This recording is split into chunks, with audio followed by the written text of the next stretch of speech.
Formulación. Bueno, en realidad lo que corresponde a la formulación de la dieta, la idea es que nosotros podamos formular siempre en base a lo que es las necesidades nutricionales y no en base al consumo voluntario, porque el consumo voluntario tiende a variar dado ciertas circunstancias que pueden ser ambientales, pueden ser condiciones propias del animal o del ave, ¿ya? Que ya las vamos a ir viendo más adelante, y también pueden ser condiciones propias del alimento, pueden ser esas tres cosas, ¿ya? En el caso de condiciones propias del alimento, por ejemplo, tenemos la palatabilidad de la dieta. Un alimento que sea con baja palatabilidad, quiere decir que el consumo voluntario va a estar condicionado, ¿cierto? Y en cierta manera no va a estar satisfaciendo los requerimientos nutricionales propios del ave, ¿ya? Y sin embargo, para mejorar la palatabilidad también quiere decir que tenemos que hacer uso de algunos tipos de aditivos, ¿cierto? De manera que vaya mejorando el sabor, como es el caso de la sal, como es el caso de la melaza, etc. Por lo tanto, eso trae como consecuencia un encarecimiento de la dieta. Entonces, por más que sea nutritiva los elementos, no solamente tenemos que fijarnos en eso, sino que fijarnos también en que efectivamente sea palatable, ¿ya? Y también que no tenga factores, o sea, que tenga factores restrictivos no quiere decir que se tiene que desechar ese tipo de alimentos. Uno puede tener un alimento con un factor nutricional, pero todos los factores nutricionales son factores restrictivos que no deberían estar en una, o que tienen, ¿cierto?, una determinada restricción porcentual para el consumo de alimentos. Por ejemplo, el caso de la curahuilla, ¿ya? O cualquier elemento que tenga taninos. Los taninos, existen taninos que son beneficiosos, como también taninos que no son muy bien digeridos por parte de los individuos. Y en este caso, este tipo de taninos que contiene la curahuilla tiene una restricción máxima de un 15%. Por lo tanto, no debería agregarla. ¿Ah? No me acuerdo qué es la curahuilla. La curahuilla es como una semilla redonda, es una gramínea. ¿Se acuerdan ustedes esas escobas antiguas de barrer que tenía como unas cuestiones, unas peluquitas? Tu vehículo. Curahuilla. Esa es, ¿ya? Que no me acordaba. Sí. Lo había escuchado el término por mi abuelita, pero no me acordaba. La que era. abuelita en el campo. Generalmente tienen una Sí, sensibilidad. eso. Sí. En el campo utilizan hasta la curahuilla y Es que los desordenados dicen, La no, es que es caliente. como curahuilla. es como curahuilla. Claro, te marea. Entonces ese tiene un factor restrictivo, por lo tanto no debería consumir más allá del 15% de la ración, ¿ya? Si se pasan de esta ración, la postura se detiene inmediatamente, tiene una acción inmediata, ¿ya? Entonces hay que tener mucho cuidado con el tema de los taninos. ¿Qué produce el tanino? Produce una mala metabolización de la proteína, no asimila bien la proteína y aumenta disminuye la eficiencia de conversión alimentaria. Entonces, no permite que las proteínas, digamos, tengan una digestibilidad buena. Y lo otro que tiene que consumir mucho más para producir o generar una bandeja de huevos o 1 kilo de carne, por ejemplo, ¿ya? En una producción, la otra vez me llevaron y le dieron curahuilla, tenían curahuilla para comprar, ¿ya? Compraron curahuilla, yo le dije que sí, que era un buen recurso, así que tenían que comprarlo, pero siempre ajustar la dieta. Inclusive yo se la ajusté a un 5%, ni siquiera al 15%. Por eso sí, ¿Ya? como mucho un 15%. Claro, sí. claro, yo se lo ajusté al 15%, pudiendo dar hasta un 10%, ¿ya? Pero a un 5% se lo ajusté. Por lo tanto, el cálculo más o menos, haciendo la ración, correspondía a una ración de 6 gramos por ave, ¿ya? Entonces, 6 gramos ave, en un galpón para 1000 aves, tenía que poner 6 kilos. Entonces, no sé si no leyó mi indicación o sea, fórmula, no sé qué cosa. Puso 600. Y resulta que puso un saco para mí. O sea, un 60 saco para kilos. 25 kilos. 25 kilos. Claro. Entonces estaba sobrepasando, imagínate, 25 dividido por 1000 son 25 gramos y yo máximo le estaba dando 6, 12 máximo. Entonces estaban dando más de la mitad. Y más de la. ¿Qué pasó? Que al otro día la cultura bajó de 9.80 más o menos a 6.50, al día siguiente bajó 530 y el tercero terminó con 4.20. Entonces empezamos a ver, oye, la cultura bajó, empezamos a ver, y yo no le pregunté, yo asumí que Le había dado, sí. le dio lo que yo dije. Entonces estamos viendo otras causas, todo el tema, y al final, descartando todas las causas, esto le dio un salto. O sea, les dio 25, sobrepasamos lo que es la restricción alimentaria y tuvo un efecto inmediato. Por lo tanto, siempre las detenciones de postura, que son así rápidas, tan agresivas, generalmente están sujetas a factores nutricionales y antinutricionales. ¿Dígame? Profe, pero por ejemplo usted dijo que había recomendado 6 gramos por hora. Pero ¿cómo se asegura que uno que el alga come 6 gramos? No, lo que pasa es que cuando tú haces un cálculo, tú homogenizas dietas. Entonces son 6 kilos que se tienen que distribuir a todo la cantidad de concentrado que uno le está dando. Entonces, claro, puede ser que algunas coman menos o que no alcancen a comer y la otra coma un poco más de 6 gramos, pero por eso le doy esa holgura para que si alguno come más, ¿cierto?, esté dentro de lo que es la restricción. Pero uno lo hace de esa manera, porque siempre tú homogenizas las dietas. Entonces cuando uno formula... Por eso le bajé un poco, porque siempre... Claro. Entonces si la otra hay que no comen, les queda todo el otro 5% para llegar al 10% todavía. Y aún estoy dentro de los márgenes. Entonces uno sí homogeniza, ¿ya? Eso no involucra que todos vayan a consumir, pero la gran mayoría sí tiene. Por eso que también es importante, que ya lo vamos viendo, la homogeneidad de las raciones con las cuales yo voy a por ejemplo, si voy a hacer una dieta, yo un concentrado, la idea es que todos los componentes que yo estoy tratando tengan una trituración más o menos promedio, de manera que no exista selección. Entonces por eso es que se recomienda que el maíz siempre sea molido entre 3 a 3,5 milímetros aproximadamente, para que tenga una buena homogenización en raciones. Si lo doy más grande, lo más probable es que va a consumir solamente el maíz y en cierta manera va a dejar lo otro, va a seleccionar. La de siempre consume lo más grande, Tiene que lo que más chancar. ve. Sí, tiene que chancar. Más o menos 2,5 a 3 centímetros más o menos. Ahí sí. Milímetros. ¿Ya? Sí, porque en nutrición había un 2,5. Es variable. Sí. Algunos hablan de 2,5, otros de Sí, 4. De hecho, el chancador tiene varias medidas. Pero generalmente, bueno, por bibliografía y todo el tema, y por experiencia, siempre la homogenización de 3 a 3,5 anda súper bien. ¿Ya? Bueno, todo lo que es, esto es como un tema de introductorio a lo que es la alimentación. La alimentación tiene un alto impacto, sobre todo a nivel ambiental, con estas producciones que nosotros estamos trabajando. Principalmente producción de aves y de cerdos, que son las que en ciertas formas tienen mayor intensificación y son las que tienen mayor impacto ambiental, ya sea por contaminación de suelo, a través de los purines, contaminación de olores, vectores, etc. Y uno de los mayores impactos precisamente se encuentra en el caso de los cerdos, en los purines, en el caso de las aves, en el tema de los guanos, ¿ya? Entonces muchas veces las mayores contaminaciones a nivel de suelo son por elementos nitrogenados, altamente nitrogenados. Y lo que es el guano de las aves tiene un componente de nitrógeno bastante alto que te puede nitrificar los cultivos, ¿ya? Por eso que, si bien se describe que uno puede utilizar los guanos como uso agronómico, se puede utilizar, pero previo análisis de suelo.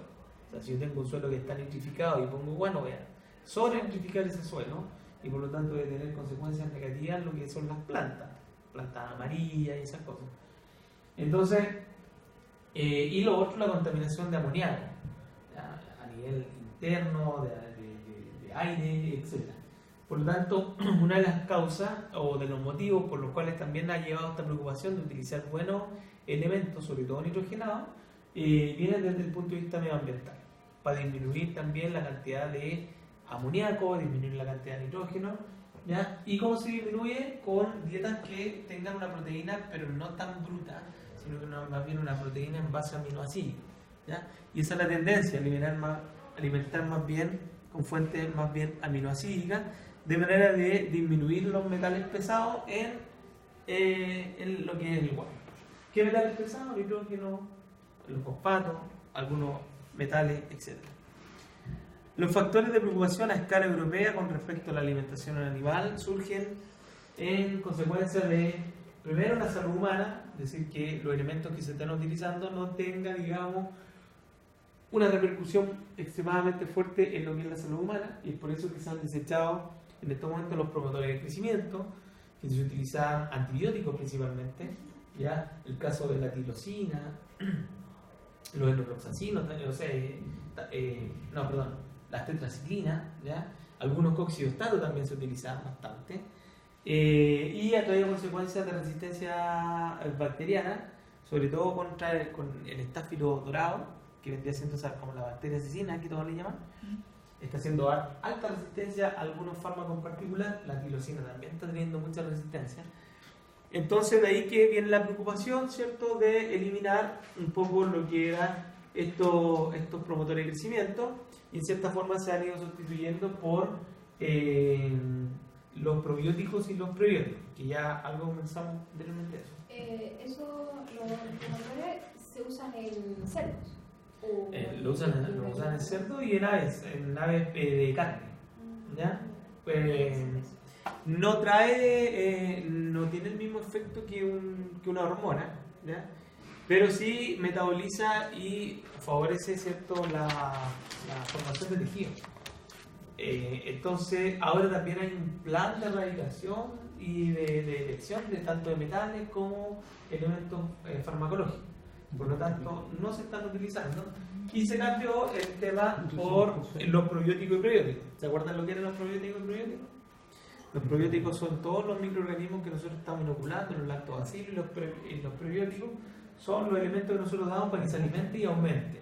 ¿Y cuáles son las consecuencias de ello? Es que van a favorecer, ¿cierto?, a nivel bacteriano, la colonización bacteriana saprófita o positiva a nivel intestinal, y por ende mejoran los rendimientos de absorción, ¿ya? Entonces, de cierta forma, por eso que también crecen un poco más rápido. Pero se ha desechado eso por el tema de salud humana. Lo otro es el bienestar animal. Bienestar animal, ¿cierto? En la preocupación, el medio ambiente, que ya lo mencionamos antes, biotecnología, nicho mercado, etc. Preferimos una pregunta aquí. ¿Claro? Tengo un concepto que no lo sé. ¿Qué son los purines? Los purines son los desechos tanto de el guano, las orinas y el agua de lavado de los pabellones, en este caso de los cerdos, ¿ya? Purines hay en cerdos y en vacas, en sistemas lecheros. Entonces, ¿qué se hace? Siempre todo en estos sistemas productivos tienen el piso, tiende a tener un leve declive, de manera de que se vayan lavando todo lo que se arrastre, material fecal, orina y agua. Entonces son conducidos hacia unos pozos de estancamiento. Y ahí viene todo lo que es posteriormente el tratamiento de esos purines. Esos purines van directamente a una piscina aeróbica, en donde la piscina tiene movimiento de hélice, generando oxígeno, de manera que no existan estas fermentaciones anaeróbicas, que son las que producen los olores. No sé si se han fijado, camino por Montenegro hacia el norte, hay unas chancherías, no sé si saliendo de Santiago, que anteriormente tenían un olor horrible, y ahora ustedes pasan y prácticamente no hay olor. Sin embargo, imágenes satelitales demuestran que están las piscinas vacías, pero no están enviando olor porque efectivamente tienen un movimiento constante. Lo que pasó en Freirina, ¿se acuerdan el caso de Freirina que todo hablaba entonces? Bueno, ahí se echaron a perder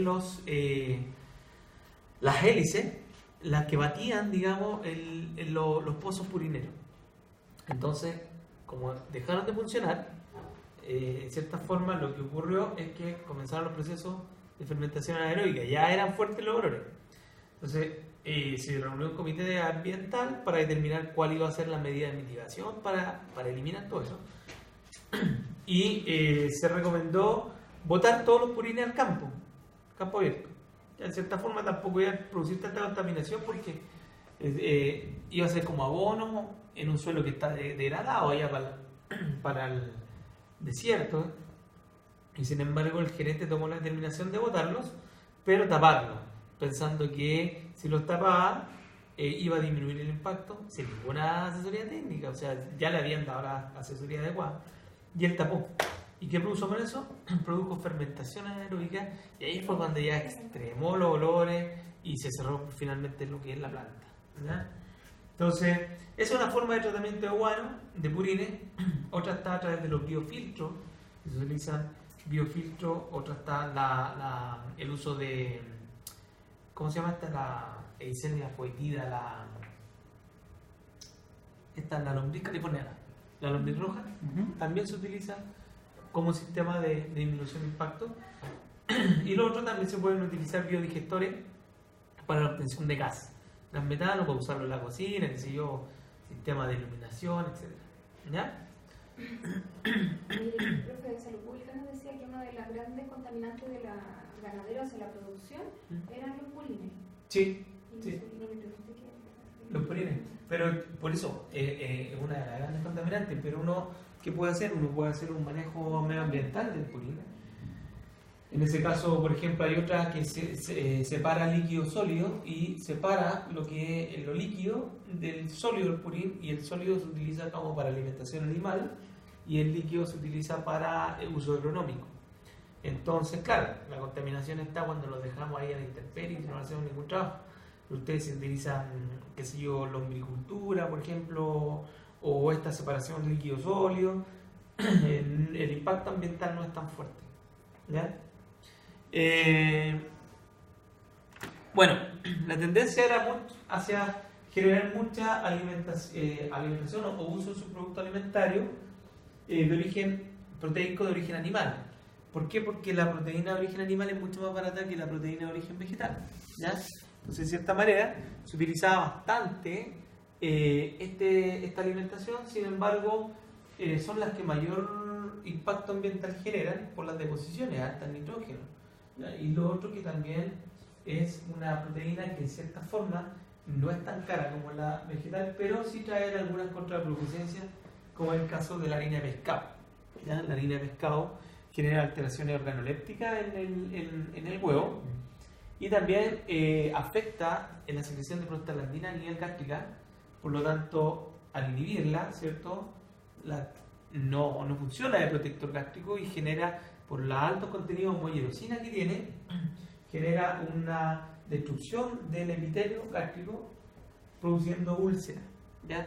Que en el caso de las aves se llama el vómito negro. Por eso tiene una restricción alimentaria de un 15% máximo. ¿Qué destruye? El epitelio gástrico, ¿ya?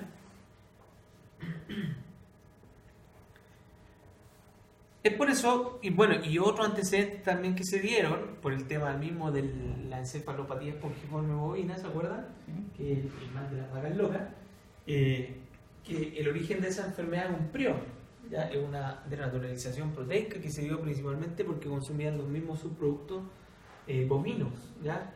Entonces, en ese sentido, se está tratando de utilizar una proteína que tenga mayor uso vegetal, como son, por ejemplo, los representativos en cuanto a la soya, el girasol, etc.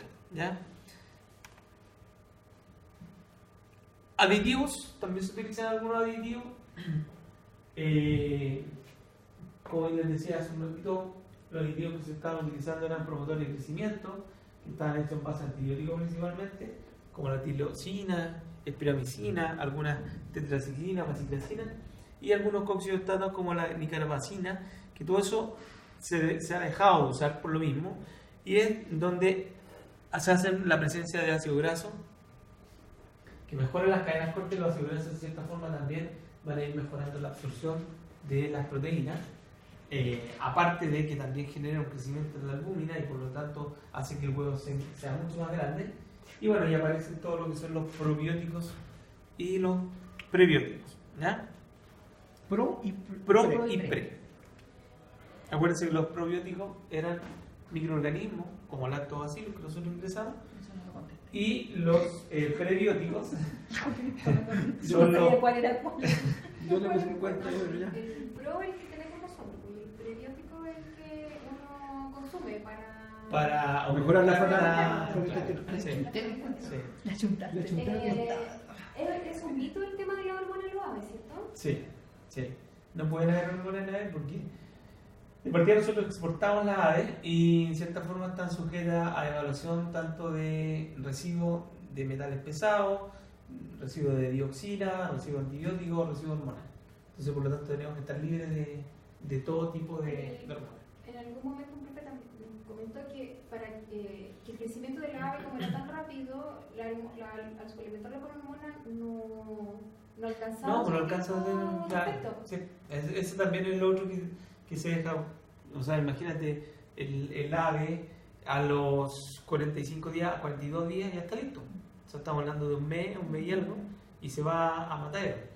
Entonces, no tiene sentido aplicar ninguna hormona porque el ritmo de crecimiento no alcanza a que haga el efecto deseado y por lo tanto también se genera un gasto económico en el tema. Así que no, es un mito. Eso fue la clase de No, eso me lo dijeron. ¿Quién lo...? ¿No me acuerdo? No, a nosotros no dijo lo mismo, pero el profe Manuel. Ya. ¿Manuel cuánto? ¿Caña? Cabezas. Ah. Bueno, el tema de los probióticos, para que no se olviden, viene de propio, ¿ya? Gracias. Biótico, biótica propia, ¿ya? Biología propia, y principalmente tiene que ver con, ¿cómo se llama? Tiene que ver principalmente con la inoculación de microorganismos que favorezcan la digestión. Ahora, de repente viste que ustedes van al médico o uno va al médico cuando se refiere te dan antibióticos, te dicen toma esos probióticos para que no se resienten, ¿ya? Los probióticos nunca los tomen mientras están tomando medicamentos, antibióticos, porque los antibióticos los matan. Entonces, siempre el probiótico se utiliza después de que pasó el proceso agudo, infeccioso. No sirve mucho. No, porque son... O sea, y todo eso uno cree.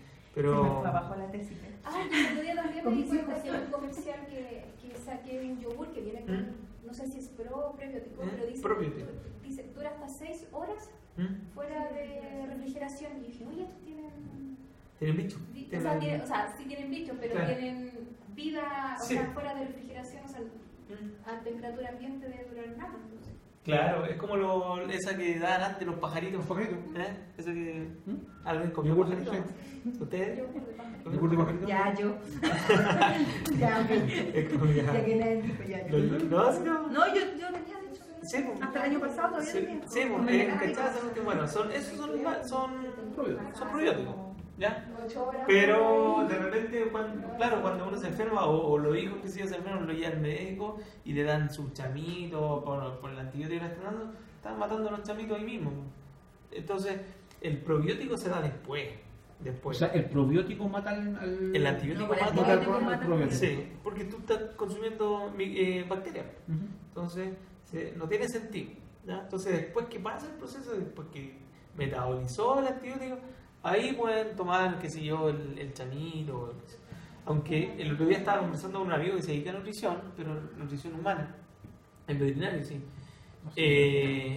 Me decía de que el chamito no es muy bueno. Me decía que el chamito no es muy bueno y es pura marca, ¿no? Que los verdaderos probióticos son caros y tienen un sistema de consumo y uno lo tiene que consumir por lo menos casi un mes, ¿ya? Para que haga efecto. Y Pura estafa, entonces. es marketing, marketing. Yo a mi hijo le di hace muchos años atrás, yo, imagínense, al mayor le di unos que venían en cápsula, ¿Ya? que eran muy caros en esos años, y se los tenía que dar así a las 6 de la mañana. Claro. Y era una cápsula y se la tuve que dar por 3 meses. Claro. Pero era... Sí, esa es la... Y con eso no se enfermó nunca. Claro, lo que pasa es que me decía de que muchas enfermedades bacterianas también están asociadas a una flora carente de bacterias. Entonces me decía que muchas enfermedades, inclusive respiratorias, se originan por una carencia de bacterias saprobiotas. Entonces yo después le consultaba ya, pero si estoy consumiendo probióticos, tengo que consumir un prebiótico adecuado, fibra, todo. Me dice, pura fruta, harta fruta. Entonces el mejor prebiótico. Así que cosas que uno de repente ignora, pero bueno. Ya. ¿Sola la fruta o combinadita con alguna cosa? ¿No? ¿Sola? Ya estoy pensando en Borgoña, frutillas con vino, no. Claro, melón con vino. Melón con vino. Ya, para darle más fuerte. Ya. Lo que respecta a las dietas, una dieta está conformada por varios elementos, entre ellos están las proteínas, carbohidratos o energía, vitaminas, minerales y ¿qué más se me quedan? Vitaminas, minerales. Un concentrado, una dieta, una ración, debería estar conformada por proteínas, energía o carbohidratos, vitaminas, minerales y ¿qué más nos falta? Agua. El agua. ¿Ya? ¿Por qué siempre lo pregunto? Porque uno se olvida o no le presta atención al tema y resulta que el agua es fundamental para la metabolización. Por lo tanto, el agua es parte fundamental de lo que es la dieta. ¿Ya? Bueno, las proteínas, este nutriente es fundamental para el desarrollo tanto del cuerpo y de las estructuras musculosas o musculares, por lo cual los animales en crecimiento y engorda necesitan de una alimentación más bien proteica. Y aquí tenemos alguna diferencia, por ejemplo, cuando estamos en la fase cría, de las 0 a 8 semanas, por eso que hablábamos de que era una dieta proteico dependiente, es decir, necesita mayor cantidad de proteínas. ¿Por qué? Porque las proteínas van a formar estructura corporal. Sin embargo, cuando pasamos a la recría y sobre todo postura, la cantidad de proteínas ya disminuye. Estamos trabajando con un 16-17% de proteína aproximadamente. Sin embargo, la alimentación de los broilers son altamente proteicas desde su inicio hasta el final. ¿Por qué? Porque está destinado a la generación de estructura muscular principalmente. ¿Ya? Y lo que son los carbohidratos o grasas o energía sirven para satisfacer las necesidades metabólicas base del ave, en este caso requerimiento de mantención, requerimiento de producción y esas cosas. Y en general el ave trabaja más o menos entre 2.700 y 3.200 kilocalorías de energía metabolizable aproximadamente. Los minerales son elementos nutritivos que van a ayudar, ¿cierto?, a que se complementen todos los nutrientes para tanto mantención y producción y permiten a la ave, ¿cierto?, desarrollar huesos fuertes, en este caso para evitar los problemas de descalcificación de calcio por la formación del huevo. Permite también tener huesos sólidos, ¿cierto?, producir huevos sin defecto y la mayoría de las vitaminas ayudan a prevenir tanto enfermedades como para elevar la inmunidad frente a estados estresantes, como son cambios de casetas, cambios de sistema productivo, corte de pico o de pique, saliendo de alguna enfermedad o cuando salimos de pelecha, ¿ya? O inclusive cuando vamos a vacunar. ¿Ya? ¿La pelecha se hace cortándole el agua y el alimento? Anteriormente se hacía así. No, pero nunca el agua, solamente el alimento. Se restringía. Ahora, de acuerdo, igual lo vamos viendo más adelante, pero de acuerdo a lo que es el bienestar animal, se ha desechado ese asunto. ¿Por qué? Porque una de las 5 libertades de los animales es que no pueden estar sin comer. Entonces, en cierta forma, se han empleado varias técnicas, inclusive al aumento de zinc, ¿ya? El aumento de zinc y de cobre en la dieta, darlo por sobre una cantidad normal, produce una alteración en la metabolización del estrógeno y por ende se detiene la pastura, ¿ya? O también está en dar alimentos que sean con baja nutrición, por lo tanto, en cierta forma como que sacio el requerimiento de hambre, pero no la nutro y estreso de esa manera la vida, ¿ya? Pero lo vamos a ir viendo en su tiempo. Lo importante es que dentro de todo esto existen alimentos que son la base. Algunos alimentos son mayormente proteicos, otros son mayormente energéticos, otros son minerales, otros son aditivos, etc. Pero la cosa es que debemos conocer cuáles son los antecedentes de los alimentos que tenemos a disposición para posteriormente formular un alimento. Primero que todo, tenemos que hacer la recepción del concentrado. Independiente de nosotros lo estemos comprando, lo podemos comprar, qué sé yo, en empresas que se dedican a nutrición, Champion, Cisterna, en cualquiera sea. Sin embargo, siempre tenemos que hacer una verificación de los componentes los cuales estos tienen. La mayoría viene trazado, viene formulado, viene etiquetado con los componentes. Sin embargo, cada cierto tiempo conviene que ustedes siempre hagan un análisis de alimentos, y el análisis que se realiza es el análisis proximal de Bende, que me imagino ya lo conocen, que es el que mide la cantidad de cenizas, proteínas, etc. Y eso nos va a permitir, ¿cierto?, tener una cantidad o conocer cuánto es la energía neta que tiene ese insumo y la energía bruta, porque ustedes saben que la energía bruta es toda la energía total, pero la energía, como dicen por ahí, no se pierde ni se destruye, sino que se transforma. Por lo tanto, la energía bruta no es la energía neta que posteriormente va a llegar para satisfacer los deseos de los requerimientos de mantención o de producción.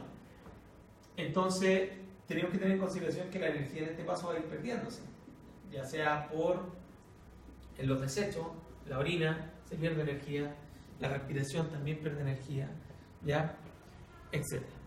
El almacenaje también es bastante importante, determinarlo cuál va a ser el tipo de almacenaje que vamos a tener, porque de acuerdo al almacenaje también podemos usar diversas estrategias. Hay a veces que lo dejan ensilado o en silo, y debido a la compactación tiende a fermentar de manera de generar una cierta cantidad de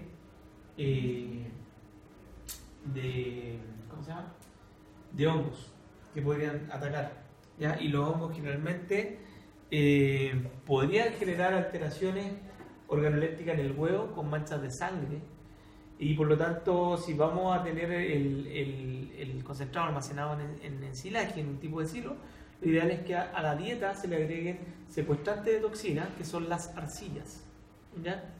Las arcillas muchas veces secuestran las toxinas, secuestran también la producción que genera los hongos, de manera de que no cae directamente a la absorción intestinal, sino que son secuestradas en estas como imanes que existen y posteriormente son evacuadas.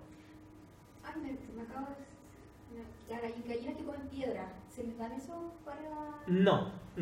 La gallina come piedra en sí, es un comportamiento normal, porque son estructuras que se van a ir añadiendo a lo que es la molleja o el estómago muscular, que se llama. Entonces sirve para, o el contre, sí, y van a servir para triturar. Sí. ¿Ya? Bueno, y algo hablamos con respecto a la preparación de los alimentos. Depende de lo que vamos a utilizar. Vienen alimentos que son extruidos, otros alimentos que son peletizados, o alimentos que son molidos, ¿ya? Ya hablamos un poquito acerca del alimento molido, que lo ideal es que tengamos entre 3 a 3,5 milímetros para una buena homogenización. También está el peletizado, también está el extruido, teniendo en consideración que los procesos de extruido, cuando se generan, son sometidos todo el concentrado a altas concentraciones de calor. Por lo tanto, el mayor riesgo de utilizar un alimento extruido es que existe un porcentaje de naturalización proteica. Entonces también hay que tener en consideración que si yo estoy utilizando un alimento extruido, puede ser que la proteína esté un poquito dañada, ¿ya? Por eso es importante hacer los análisis, ¿ya? Control de las calidades de materias primas, control de concentrado. Los concentrados ustedes tienen que tener bastante cuidado de que en cierta forma tengan todos los aves el acceso adecuado a esto, porque yo les dije que los consumos voluntarios a veces variaban, podían aumentar o podían disminuir, ¿ya? De acuerdo a diversos factores. Por ejemplo, los factores que varían el consumo voluntario: está el peso de la pollita a las 20 semanas, y eso va muy de la mano con la uniformidad. ¿Se acuerdan que hablábamos que tenía que ser todo uniforme? Si tenemos desuniformidad, los pesos van a estar variables, por lo tanto van a haber aves que van a subir mucho más o los que van a subir menos. Se van a estar sobrealimentando o subalimentando. Concentración energética del concentrado. El concentrado también tiene que tener una concentración energética adecuada, porque si le damos mayor concentración energética, el consumo voluntario disminuye, ¿ya? Entonces es contraproducente, o si es que no disminuye, no es aprovechable. Entonces es contraproducente cuando las personas, sobre todo en el campo, dicen: no, yo le doy concentrado, pero aparte le doy maíz. ¿Y para qué lo hace? Le dicen: no, porque para que tenga más energía, para que la yema salga más amarillita. efectivamente tienen razón en el tema de que las yemas salgan amarillas. ¿Por qué? Tienen razón porque tiene santónfila el maíz, ¿ya? Pero es una manera muy cara de darle más color a la yema. Y lo otro que podría no aprovecharse esa energía, no ser beneficiosa, al contrario, ¿ya? Entonces hay que tener bastante cuidado en eso. Lo mismo pasa con exceso de proteína. La exceso de proteína trae incremento calórico interno y por lo tanto disminuye el consumo voluntario. Por eso que en verano, cuando disminuye el consumo voluntario por el calor, aparte que se puede generar una alteración en la glándula calcígena, se trata de dar concentrado en base a aminoácidos, ¿ya? Entonces se disminuye un poco la proteína bruta y se añaden más elementos aminoácidos como la metionina, lisina y algunos otros elementos que nos permitan disminuir, ¿cierto?, esta disminución voluntaria. Temperatura del gallinero también afecta. Altas temperaturas, ¿qué va a pasar con las altas temperaturas? El consumo voluntario disminuye. Y al contrario, con temperaturas bajas, el consumo voluntario aumenta. En Canadá, en toda esa zona, años atrás, ¿qué es lo que hacían? Trabajaban con los animales en confinamiento con temperaturas bajas para que los animales consumieran mucho más. Pero no se transformaba en una eficiencia de conversión. ¿Por qué? Porque todo lo que consumía lo almacenaba como grasa, ¿ya? Entonces, las grasas no son muy aprovechables, sobre todo cuando hay disminución del consumo voluntario, y para mantener su sistema de vitalidad tiene que remover grasa, generando estatosis hepática o problemas de cetosis en el caso de algunas vacas gordas, ¿ya? En el caso de la ave, un alto depósito de grasa también va a desfavorecer, ¿cierto?, una postura normal. ¿Por qué? Porque la mayoría la acumula alrededor de la zona que está cercana a la cloaca y por lo tanto tienen dificultad de postura y generalmente se prolapsa cuando estamos con muy grasa. Y cuando hay prolapso, las aves tienen mucha curiosidad por el color rojo, por lo tanto empiezan los picoteos y todo esto, ¿ya? Entonces no es muy beneficioso. Lo otro, bueno, concentración proteica aminoácidos, ya lo hablamos. Niveles de calcio cuando son extremadamente altos también afecta el consumo. Manejo en la alimentación, porque una cosa es lo que es alimentación y otra muy distinto a lo que es nutrición. La alimentación es el acto de dar el alimento, ¿ya? Entonces también ahí depende de la cantidad de aves por metro cuadrado. Si tengo una sobresaturación, no todos van a tener acceso al alimento, por lo tanto también pueden tener alternancia, o dependiendo inclusive de los tipos de comedero y de la altura que les dejemos. Tipo de alimentos, bebedores, estado sanitario obviamente, el estado sanitario disminuido, los factores del consumo voluntario se ven afectados, aditivos del concentrado y la composición de materia seca de concentrado también va a depender, que era lo que estábamos anteriormente mencionando, ¿ya? Bueno, en base a eso, los alimentos energéticos, el primer alimento energético de importancia, que corresponde más o menos al 60% de lo que es la dieta, corresponde al maíz, que es un excelente elemento energético. No tiene elemento proteico, tiene muy poca cantidad de calcio, de minerales, pero tiene alta cantidad de santónfilas, que son los pigmentos carotenoides, y lo importante es que no tiene restricción alimentaria. Por lo tanto, al no tener restricción alimentaria, ¿cierto?, esto se puede dar sin ningún problema en altas cantidades porque nunca va a generar una alteración. Lo que sí, energéticamente, podríamos estar con valores muy elevados y haciendo ineficiente la conversión alimentaria con respecto a lo que estamos dando. Por ser muy alto el valor energético, ¿podría incurrir en alguna enfermedad? No, pero no andan extremadamente. No. Bueno, el otro, el grano, el sorgo, ya que es el segundo cereal que podría sustituir a lo que es el maíz en la formulación de raciones, ya se caracteriza porque si bien es energético, pero tiene un porcentaje un poquito más alto a nivel proteico que el maíz, ya. Lo que sí tiene un factor antinutricional, un factor tóxico que tienen los granos, que son los taninos, igual, al igual que el caso de la, ¿cómo se llama? La curahuilla. Así que en general también está sujeta a un grado de restricción alimentaria para que no afecte la energía metabolizable, ¿ya?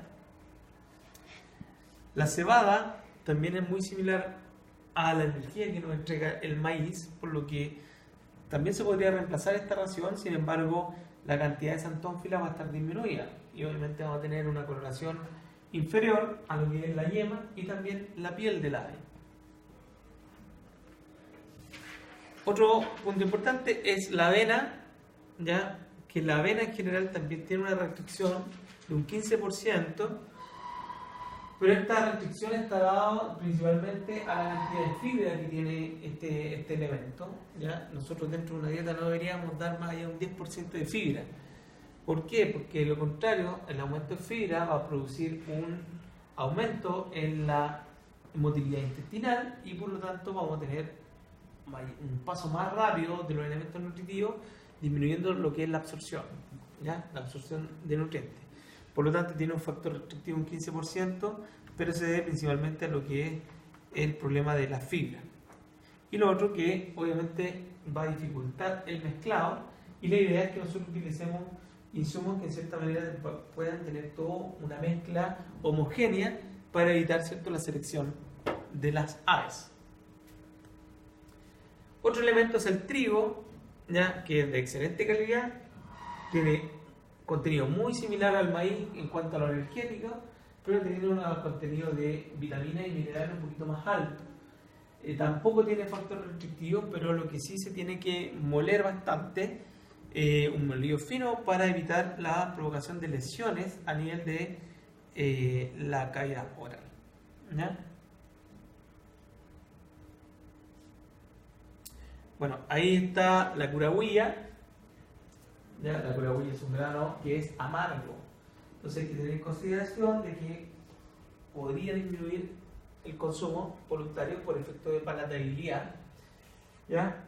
Aporta menor cantidad de energía que los anteriores y contiene una sustancia tóxica que los taninos, que fue lo que le hablé hace un ratito, ¿ya? La restricción alimentaria es un 15%, pero yo la ajusto a un 10%, inclusive nunca le doy un 10%, sino que el 5%, o lo mismo de darle holgura, ¿cierto?, en el consumo. El arroz, en el caso de arroz, se utiliza bastante, o sea, se utilizaba, pero no se utilizaba en esto considerando el costo, el valor. Pero si se utilizaba, algunos lo iban a comprar como arroz de barrido a los puertos, ¿ya? De hecho, allá está comercialización de granos de barrido en puertos. También se utilizan las galletas, el molido de galletas en la industria galletera, todo lo que queda, ¿cierto?, de lo que sobra, todo eso es parte de, o forma parte de la homogenización de la dieta y es energético, ¿ya? ¿Por qué no se utiliza el arroz? Por el valor local. ¿Por qué? El valor local. Un kilo de arroz es mucho más caro que el maíz. El pan también se utiliza, ¿ya? Pero obviamente todo eso se homogeniza, se mezcla y se usan para formular la dieta. Obviamente no solamente puro pan, no solamente puro maíz, sino con homogeneizado en particular. ¿Hasta qué hora la clase? Una. Hasta la 1. Pero vaya, ¿Ah? No sé si está bien. El profe Manuel nos decía que usaban muchos productos pero en bovino, los productos, los desechos, las cosas vencidas, por ejemplo, chocapic, que tenga chocolate, Sí. todas esas cosas para suplementar. Sí, de hecho nosotros... A las vacas les encanta la galleta de chocolate. Nosotros una vez compramos en carencia de elementos, sequía también, no tan fuerte como ahora, pan. Y le dimos pan a las vacas. Pero teniendo en consideración que si le dan puro pan, no funciona como fibra, por lo tanto le podría dar una acidosis, etc. Así que ahí uno añadía una fibra, pero la disminuíamos. O sea, por ejemplo, una vaca come el 3% del peso vivo. Entonces estamos hablando de una vaca que tiene 350 kilos, está consumiendo 9 kilos, 10 kilos aproximadamente. Dar 10 kilos de alfalfa es carísimo, porque ¿cuánto pesa un fardo 25, o sea, ya 2 días y nada más. Entonces, y es caro. Entonces, ¿qué hacíamos? Dábamos otro subproducto, guano, para proteína, pan, para energía, y le añadíamos un poquito de, ¿cómo se llama? De fibra, que correspondía al 10%. ¿Para qué? Para que tenga funcionalidad a nivel de rumen. Claro, para que trabaje el rumen y más o menos mantenga pH. Entonces, les fascina, choca pistoso, es ideal. ¿Ya? Ya. Ah, eso te voy a preguntar eso. ¿Qué cosa? Que mi mamá cuando no hay maíz les compra frecho a las gallinas. Sí, sí, Harinilla. sí.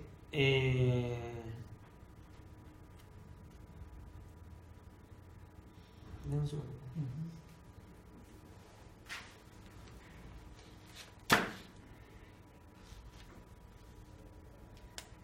Ya, la harinilla es un subproducto que es bastante bueno. De hecho, tiene que ir o sea, no es que tenga que ir, pero sí, la idea es que vaya dentro de lo que es el formulado del concentrado. La harinilla tiene una alta cantidad de energía, pero también tiene una cierta fracción proteica. ¿Ya? Es muy buena como base para homogenización de racioles.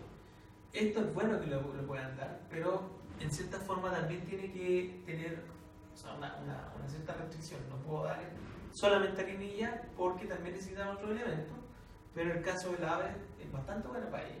¿Ya? Algunos lo mojan, lo ideal es que no se moje para que se pueda revolver bien en el concentrado. ¿Ya? Y esto es fundamental dentro de lo que es la ración.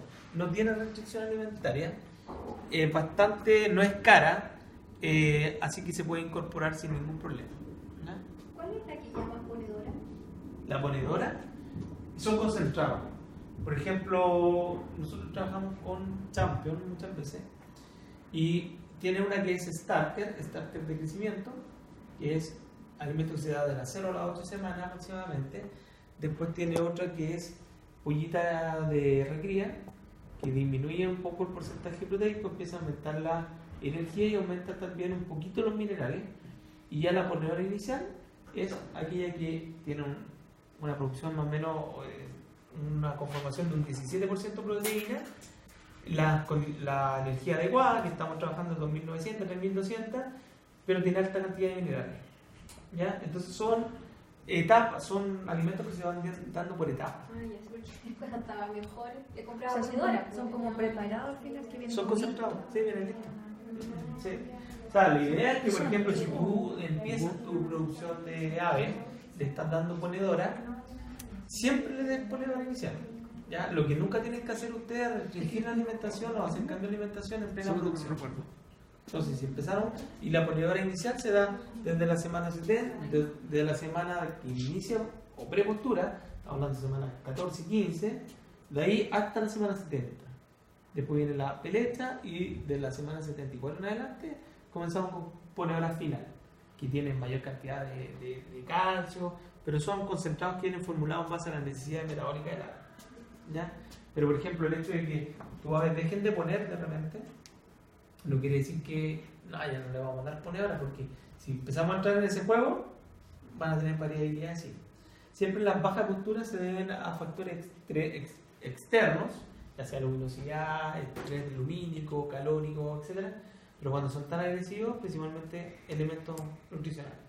Y para eso tienen que ustedes siempre estar averiguando qué es lo que le digo, porque la veterinaria, lamentablemente, nuestros dueños de pacientes son así. O sea, ustedes van al veterinario, o sea, llega el perro y así uno, no, si ayer estaba normal. Claro, y no nos dan una anamnesia adecuada como para que nosotros podamos, ¿cierto?, llegar a un buen diagnóstico. Lo mismo pasa sobre todo en esta especie grande. La otra vez me llamaron, hace unos días me llamaron del web y una persona tenía 250 aves, estaban poniendo y también les pasó casi lo mismo que esta persona con los taninos. Entonces pasó a bajar a 400, 300 así como en 2 días. Pero es que esos son factores nutricionales. Me dicen, no, pero si conversé con el que hace la dieta y que siempre le echa lo mismo y no le echa nada normal, pero eso no hay certeza de eso. O sea, siempre factores así son nutricionales al tiro. ¿Ya? Lo otro me dice que las aves salen a pastorear y de repente ahí, claro, pueden que hayan consumido algo, pero se va a manifestar en 2, 3, no el grosor de tomar como para tener un efecto tan inmediato. Efectos inmediatos son restricción alimentaria sobrepasada. Entonces, uno nunca se tiene que confiar con la información que está recibiendo. Y siempre tiene que estar verificando, por eso te digo, o sea, concentrado siempre verificando, etc.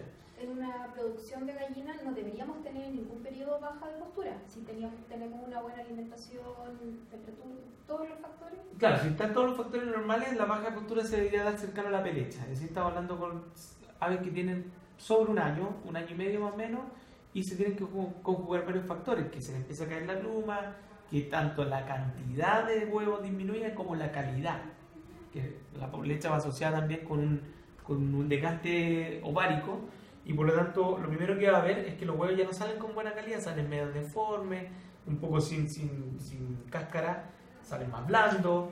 Entonces a eso, si le sumamos que la cantidad de huevos diaria está bajando, bueno, es un proceso fisiológico que tenemos que hacer frente, y esa es la única normalidad que pudiese suceder, ¿ya?